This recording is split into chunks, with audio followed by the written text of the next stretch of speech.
çdo lëmosh e cila bjen ndesh me këtë devotshmëri nuk është lëmosh që Allahu e do. Është lëmosh që Allahu e refuzon. A mund njeriu që të jep lëmosh dhe Allahu ta refuzoj? Padyshim që po.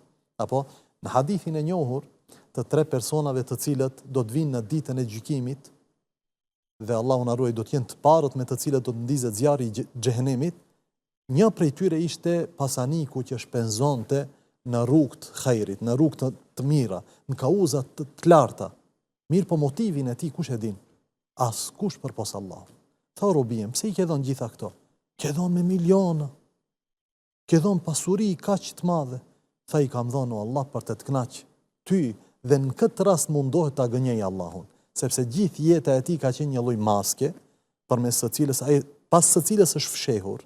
Andaj mundohet që edhe në ahiret mendon që të njëjtat ligje të cilat vlejnë këtë dynja, vlejnë edhe në ahiret nga se ka harruar që Allahu i di motivet e njerëzve, ka harruar që Allahu i di zemrat tona përpara se ti di veprat tona, andaj thau Allah, kam agjëruar që të kënaq ty. Tha Allahu ke dhept, ke gënjejt, nuk është e vërtet.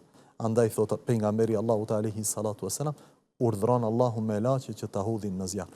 Ky njeri ka bë vepër të mirë, po motivet e fshehura të tija të brendshme nuk ishin të mira. Nuk ishte diçka që e kënaq Allahu. Po alhamdulillah, Allahu domethënë duhet ne me perceptu Allahun si gjithfuqishëm.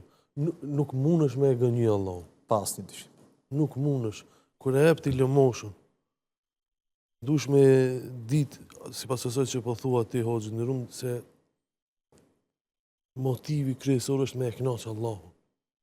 Nëse bën motiv vona tash para popullit, para se e njeh Allahu atë motiv. Ne kur japim diçka, mund të ruhemi nga sytë e njerëzve, apo? Kur bëjmë diçka, mund të ruhemi nga sytë e njerëzve. Unë shkoj që atje me një cep dhe bëj diçka që askush se më shef. Po ka sy dhe shikim prej së cilis mund të ruhemi, i cili e di brendësinë tonë përpara se ta di pamjen e jashtme tonë.